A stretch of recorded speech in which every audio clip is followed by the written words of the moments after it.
Welcome to today's class. In today's class, we'll be discussing the distinction between active voice and passive voice. So let's first understand what is the very basic difference between active voice and passive voice. So in a particular sentence, if the subject of the sentence performs the action, we can call it an active voice. Or if the particular subject receives the action, that can be termed as a passive voice. So it is very crucial that we understand this particular difference so that we will be able to articulate better when communicating with each other, and it will be very helpful in our day-to-day life. So let's dive much more deeper into the subject. So if we take the basic definition of active voice, we can see that active voice occurs when the subject of the sentence performs the action. In simple words, we can say that if the subject in the sentence is doing the action stated by the verb and the object is receiving that particular action, we can say it is an active voice sentence. So here in these instances, the particular sentence follows a very clear subject, verb, object structure. So in these cases, the particular sentence will be very straightforward and it will be very easy to understand. So for example, let's take a look at this particular sentence.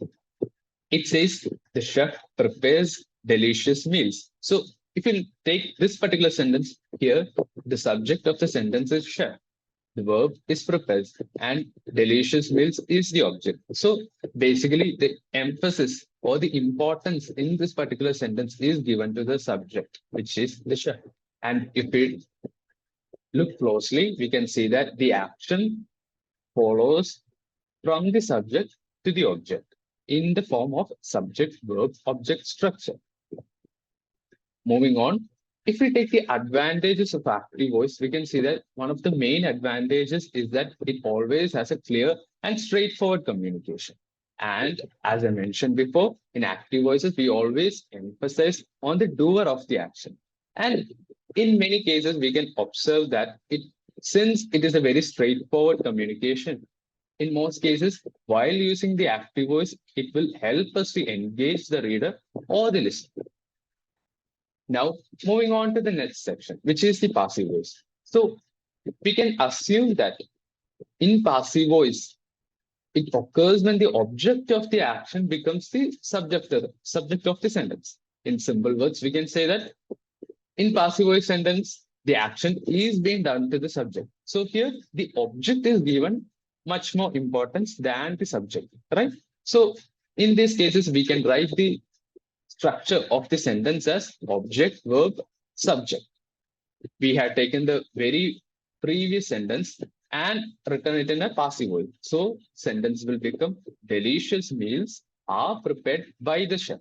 So here the object, which is delicious meals, this becomes the emphasis of this particular sentence, right? So in passive voice sentence, we give much more prominence or emphasis for the object. So what are the advantages of a passive voice sentence? So in these types of sentences, it emphasizes the action or the receiver of the action. So basically, the object is given much more importance here. Also, it is useful when the doer of the action is unknown or less important. So if the subject, in these particular sentences, we are not giving that much attention to the subject of a particular sentence. So cases where the doer of the action is unknown or less important, we can use passive voices in these instances. And also it provides a variety of sentence structures, right? So in the case of active voice, we saw that it follows a subject, verb, object structure. So by using passive voice, we can include a very variety of sentences.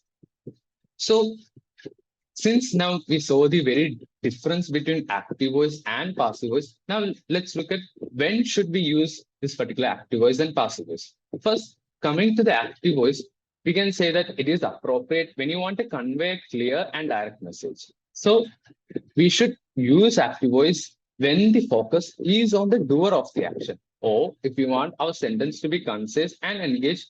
In these cases also, we could use the active voice. So we could see that in most cases of writing, active voice is commonly used. And in our day-to-day conversations and communication, we usually use is active voice. So let's take a sentence. It is written, the team completed the project ahead of the schedule.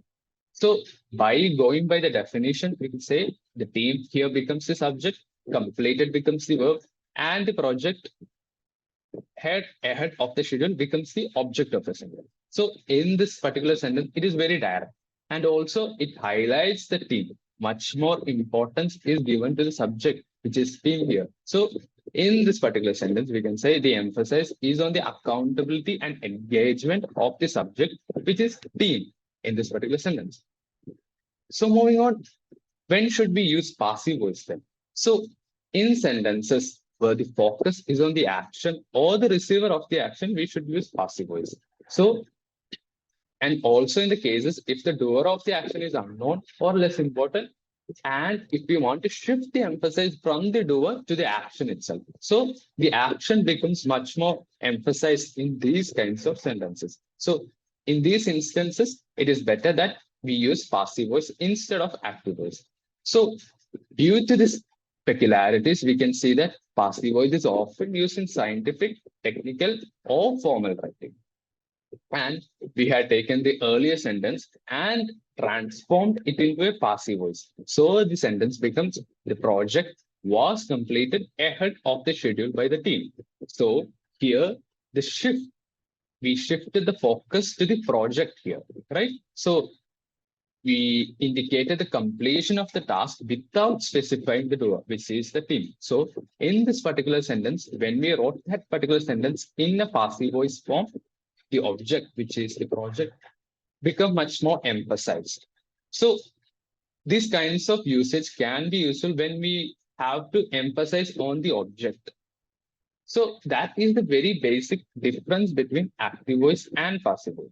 Now, if we have understood the particular difference here, let's look at some of the examples. Here, these sentences are given in an active voice. We have to change them into a passive voice sentence. Let's take a look at the first sentence. It says, the cake was baked by Mary. So how can we write this particular sentence in a passive voice? We could write, Mary baked the cake.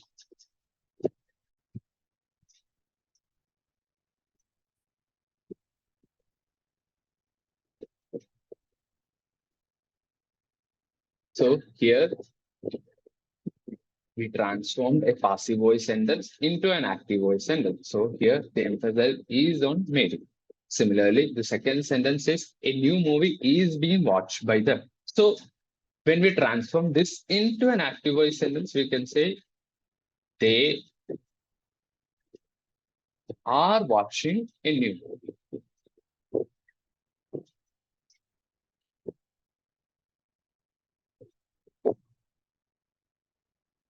So that here the emphasis is on the subject, which is they. Similarly, the third sentence is the letter was written by Sarah. So we could change this passive sentence into active sentence by saying Sarah wrote the letter.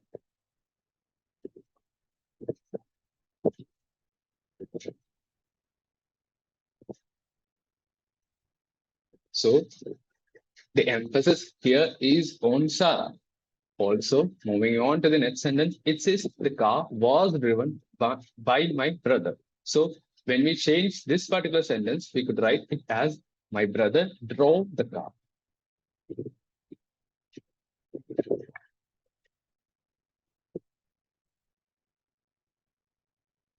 So you could see that here the emphasis is on subject, which is brother, right? And to the last sentence, it says the story was told by the teacher. So here we could say the teacher